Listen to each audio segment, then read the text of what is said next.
Bantam Doubleday Dell Audio Publishing presents Star Wars, Tyrant's Test, Book 3 of the Black Fleet Crisis by Michael P. Kube-McDowell.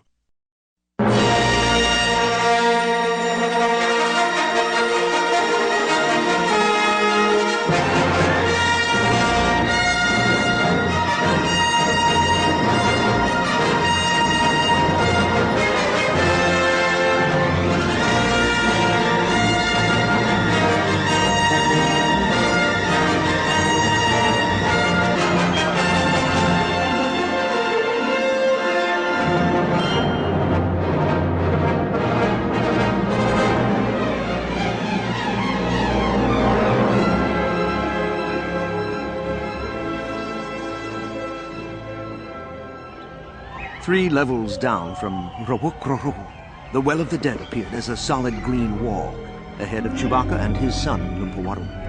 This was the Shadow Forest, deep in the Roshia jungle of Kashyyyk, where little light penetrated the dense canopies. The most numerous inhabitants were the tiny barb-tongued needlebugs, whose sucking proboscis could pierce the tough Roshia bark and draw on the juices within. The most dangerous inhabitants were the elusive Kekredro, the five-limbed Shadow Keepers which preferred the taste of meat. The Shadow Keepers would not attack an adult Wookiee, but long history had made the Kekredro the personification of the unseen enemy, and it was the rare Wookiee who would not reach for his weapon on seeing one. All this and more Chewbacca had explained to his son as they journeyed through the Wookiee hunting ground, in preparation for Lumpawarum's Hurtiak, his coming-of-age ceremony. This rite of passage was a hallowed step in Wookiee maturation. Chewbacca had returned from his life debt to Han Solo, to his home world, to guide his son through this sacred time. Chewbacca looked at his son appraisingly. The young Wookiee was much less hungry for this important rite of passage than Chewbacca had been at his age. Chewbacca realized that this was part of the price his son had paid for his absence. In honoring a life debt to Han Solo, Chewbacca had left his son to be raised by his mother and grandfather. He could not fault their love or care, but something had been missing. Something to spark the Raktor, the defiant fire that was a Wookiee's heart. Having hidden from view, Chewbacca watched his son. The young Wookiee was not stalking anything. To Chewbacca's disappointment, Lumpawarum had gone perhaps 100 timid paces into a thicket and found himself a hiding place. But as time passed, Chewbacca became aware that something was stalking him. He sniffed the air sharply. 8 meters away, another Wookiee rose silently from the Roshia leaves. It was one of Chewbacca's many second cousins, and the lightest-footed stalker in the family.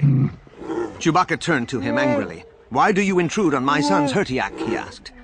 "Malatobek sent me to find you," Freya responded. "She has received news that could not wait on your return. It is the one to whom you owe your life debt. Han Solo has been taken by the enemies of Princess Leia. He is a prisoner of the Yevetha." The decision that loomed before Chewbacca was distasteful, but it was not difficult. "Come to me first, child," he called. "My honor brother is in peril, and I must go to him." Wincing, Han opened a puffy purple eye crusted with blood and forced the room to come into focus. "Barth," he said. The flight engineer was sitting with his back against the opposite wall. "Commodore!" Barth scrambled across the rough floor to Han's side. "I wasn't sure you were ever going to wake up." Sir, don't take this wrong, but I hope you don't feel as bad as you look." Han let his cellmate help him up to a sitting position.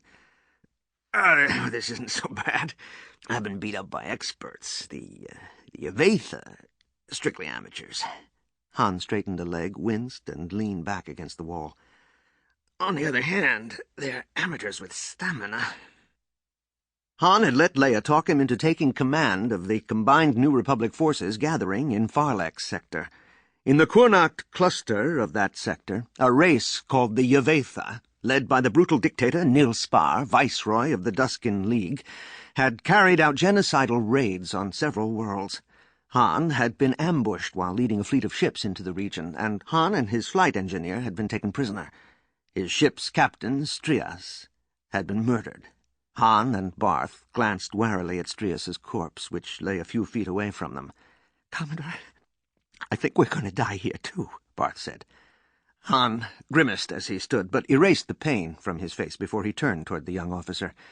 Lieutenant, our captors went to a lot of trouble to grab us. They're not about to discard us now. You can't let them make you afraid. That just gives them what they want. A way to control you. The Beirus clan estate in Imperial City was almost large enough to be a city in its own right.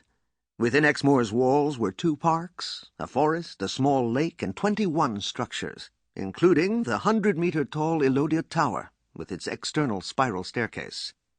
The metal and stone of the old tower gleamed as it had when Bail Organa had brought Leia as a young girl to play with the clan's many children, while he and the senator met.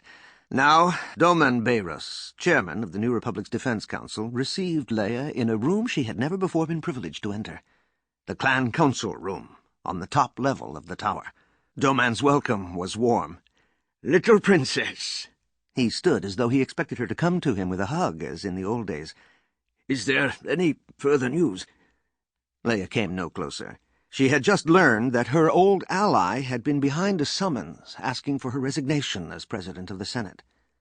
"No, there's been no word from the Yevetha." "Perhaps Han's kidnapping was not the Yevetha's doing." "We now have the flight recorders from several of the Recon X escorts. There's no mistaking the Yevethan thrust ship. There's really no question about it. This is Nil Spaar's work." Doman nodded. "In any event, I'm glad you came to see me before the council sits." Leia settled into a chair. "I had to come see you. I don't understand why you've done this." Doman looked at her gravely. "Clan Beirus is and always will be the friend of House Organa." "Then withdraw the summons." "I will gladly do so, on your promise that you will not carry the war to N'Zoth to rescue a loved one. Can you give me that promise?" "Are you asking me to give Han up? I can't believe that you could call yourself my friend and ask me to do that." Doman shook his head sadly. 2 other men suffered the same fate as Han. Do you care as much for their return?"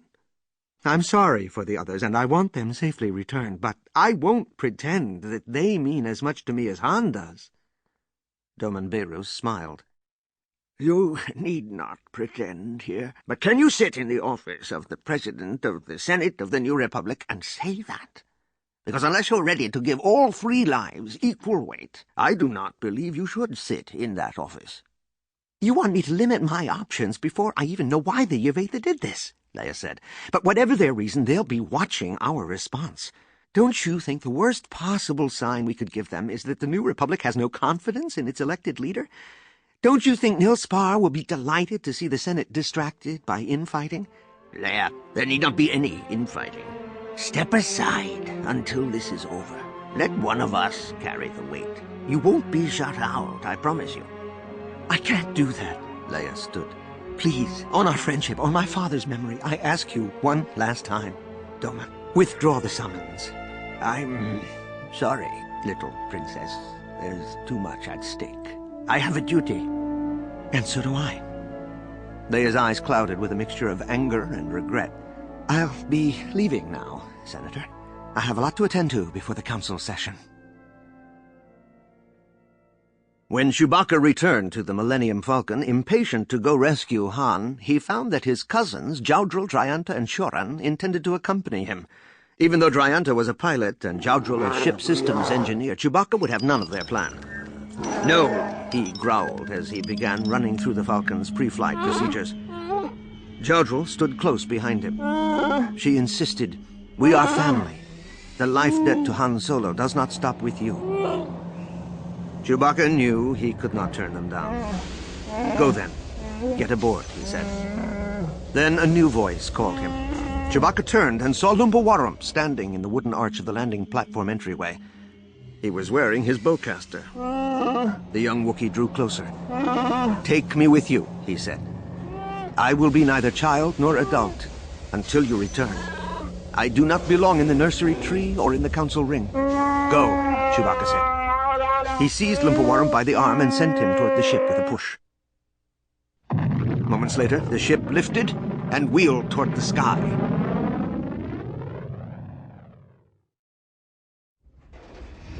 The Toshikan Vagabond. Sample complete. Ready to continue?